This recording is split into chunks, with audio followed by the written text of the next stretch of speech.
Police uncover a marijuana grow operation and find 63 firearms inside the house. Now a child is in protective custody. The details next.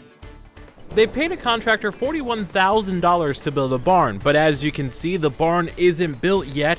See how the Chisholm family plans to get the money back coming up. You're watching Omaha's only hour of primetime news. The Kptm Fox 42 News at 9 in HD. Good evening, I'm Mackenzie Henderson. And I'm Tambry Lane. Welcome to the Fox 42 News at 9. A body is found in a West Omaha lake. Fox 42's Maureen Wirtz joins us now live. Maureen, we know you're still gathering all the details, but how long have police been on the scene? Police were on the scene for a few hours today, but they did just pull a body from this lake behind me just minutes ago. Now, it will take some time, they tell us, to identify that body just because it had been in the lake. But first, take a look at this exclusive video you'll only see on Fox tonight. You can see a police helicopter hovering around something in the lake. We were first on the scene as police arrived. They got a phone call from a passerby who saw something in the lake around 5:30. Now, police aren't saying who this person is, but what we can tell you, 63-year-old Shay Dreesen was reported missing here last November. Again, police are not saying this is Dreesen, but they did talk with the family who are saying if it is her, at least they'll have some answers. Now, those warmer temperatures today melted a lot of ice on this lake. That could be one of the reasons the body was found. We did speak to Search and Rescue last November when they were searching for Dreesen, and they told us they had a good idea of where the body was located, but they needed to wait for that lake to thaw. Reporting live from 192nd and Dodge, Maureen Wirtz, Fox 42 News. All right, thank you, Maureen. A Crime Stoppers tip pays off in a northeast Omaha neighborhood. The tip leads police straight to a home full of meth, cocaine, pot plants, and dozens of guns. Officers arrested David Allen. He's facing child neglect, gun, and drug charges. Police also arrested his wife, Cynthia. As Fox 42's Melina Mathis reports, neighbors say they feel let down, saying they know the family and can't believe what the Allens are accused of. Rifles, shotguns, and dozens of handguns all found in a home early Tuesday morning. Kind of shocked, a little disappointed, because their son plays with my son. Police say a total of 63 firearms were found inside this house. I don't know what to say to that. You know, what do you say? I mean, I believe everybody should own some guns. I do believe in that. I mean, people should own, you have the right to protect yourself if you need to, that's for sure. Some say the stockpile of weapons was too large to be for personal protection.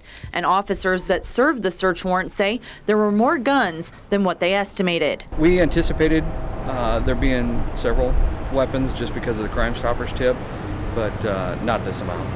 This was more than what we were expecting when we went in, but we wanted to be prepared, so that's why we had the SWAT team come in and make everything safe. But that's not all. Officers say they found methamphetamine, cocaine, and numerous marijuana plants. One neighbor says she noticed an odd smell coming from the home, but thought nothing of it. Weird, like weird smells, like cleaning supplies and stuff like that, but I didn't figure anything from it. People clean their houses all the time. I didn't think it was that. Neighbors tell me this is typically a quiet neighborhood. They say the Allen family is an ideal couple to live next door to. While many knew David was an avid gun collector, no one knew what was really going on inside the house. Everybody knows everybody here. It's you think it wouldn't think it happened, because you know these people, and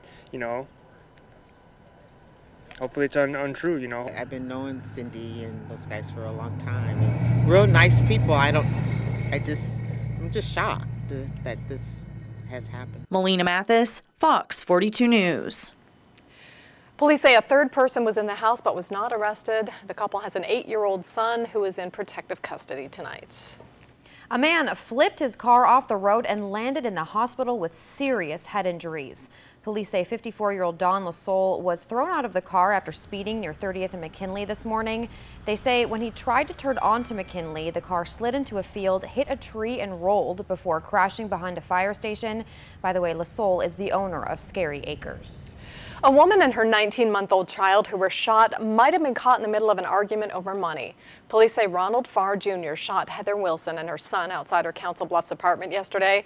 Court records show Farr's wife told police that Wilson's boyfriend owes Farr thousands of dollars. She says Farr was trying to collect the money when Wilson pulled a gun and Farr shot her in self-defense. Police are looking into that claim. Thieves strike an area boxing club again, this time stealing another air conditioner. In the process, they also knocked out the heater. As Fox 42's Leah Uko reports, now some people are worrying about their health. It was graffiti first, then someone stole the main air conditioner in the back. It's really big and it's really heavy. You can see where the copper was cut out back.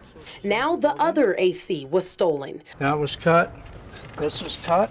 Leaving the Victory Boxing Club without heat. A lot of it is wanting that drug money or wanting whatever addictive behavior they have, and they got to support that habit. And I think it's a different realm of people that are stealing copper and air conditioners than they are attacking buildings. 13-year-old Carlos Estrada wants whoever stole the AC units to give them back. If they sell during the summer, then it'd be worse because it gets hot in here real easy when it's packed. And it doesn't just make the temperature in this gym hot, but also in this staircase that leads to the Learning Center, which is downstairs in a closed area.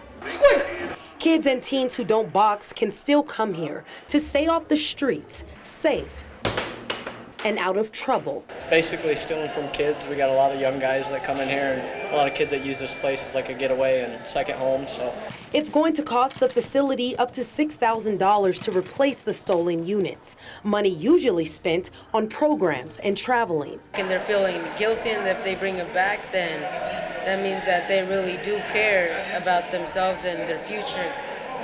Carlos and others say this is the devil testing their faith. As the Bible says, you know, we can't hide in darkness. They'll get caught sooner or later.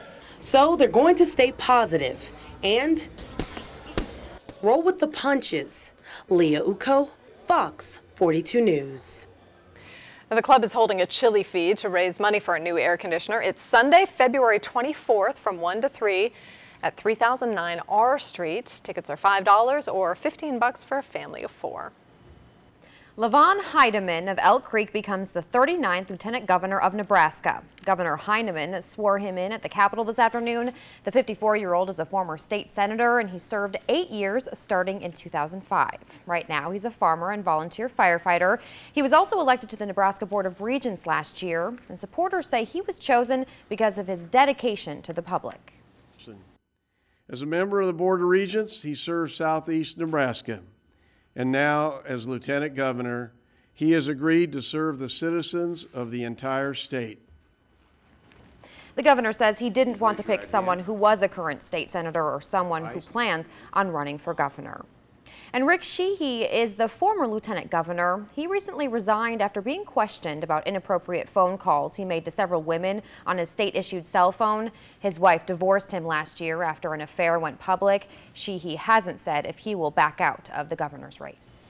The wind is picking up tonight, which means a change must be blowing through Omaha. Meteorologist Pat Walker joins us now with tonight's Fox Tracker First Forecast. Pat? Now, it'll likely be a big change, too, and today was a big change, too, into the mid-50s this afternoon. 55, the high temperature today in Omaha, the same in Lincoln, Fremont, Columbus, Norfolk, and Tacoma got to 56 degrees, the same in Falls City and Hebron today as well. Started off really cold this morning in the lower 20s, 22 are low in Omaha, 19 this morning in Harlan, but now we are starting to cool back down because those winds kicking in are really winds that are bringing in colder air for our Valentine's Day. We'll still be above freezing tomorrow, even into the 40s, but the temperatures will be falling late in the afternoon. Well, we're sitting at 45 now, but Tacoma, Fremont, and Columbus are already dropped down into the 30s, so we'll keep cooling down. A west wind a little bit stronger earlier. It will even increase a little bit more as the night goes on, and tomorrow will be a windy day. Clouds will be increasing tonight, and you can see a little bit of this moisture kind of coming on in. We're not expecting any rainfall tonight. The lowest levels of the atmosphere are very, very dry. These showers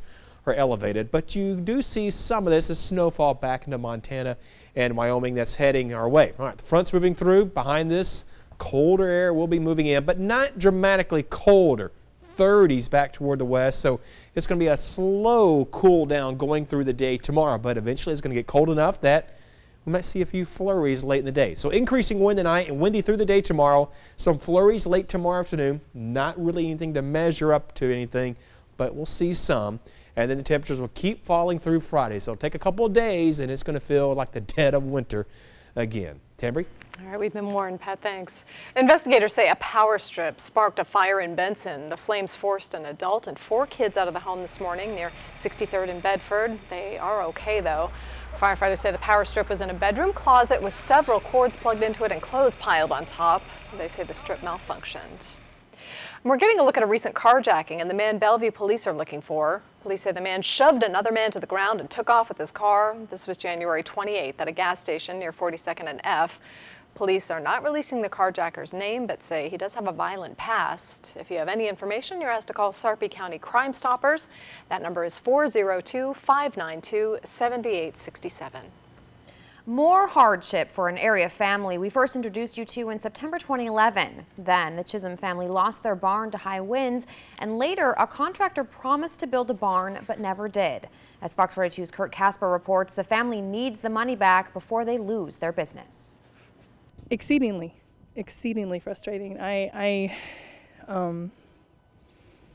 battle trying not to be angry every day. Judging by all the cows, one can tell that the Chisholm family is known for their dairy products. On Labor Day of 2011, a high windstorm blew over one of their barns. Since then, they have decided to move to another farm. We made the move here because we were going to go out of business.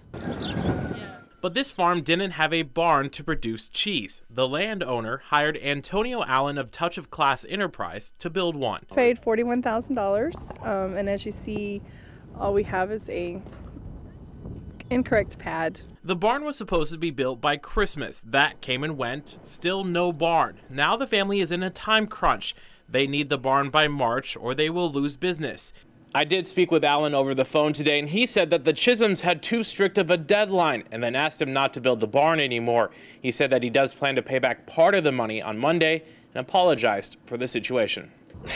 You know, Antonio came to do a job for us, and he just hasn't fulfilled his part of the bargain. Even though Allen said he would pay them back, the family still hasn't seen any of their money. He kind of worked it. I do feel like that Andy and I should have been more prudent to protect Lowell. It just didn't occur to me ever that he was not being honest. Even with the tight time frame, the family hopes they can continue their business. We'll be back on track again. But they still want their money back. Kurt Casper, Fox 42 News. And Otoe County deputies say they are investigating to see if there was any wrongdoing, but they would not comment further. And singer Tanya Ward wants to help the farmers. She's hosting a Raise the Barn fundraiser this weekend to help the family pay for the new barn. I don't understand how somebody could be so cruel and so mean to steal. The new barn will arrive Saturday. For more information on the fundraiser, just stop by kptm.com. A fiery end to a nearly week-long manhunt. Tonight, we're learning more about the last few hours before Christopher Dorner was trapped in a cabin in California. Coming up next, we'll have the latest as police continue to sift through the ashes of yesterday's standoff. And later, what had police chasing a donut truck? That and much more when your Fox 42 News at 9 continues.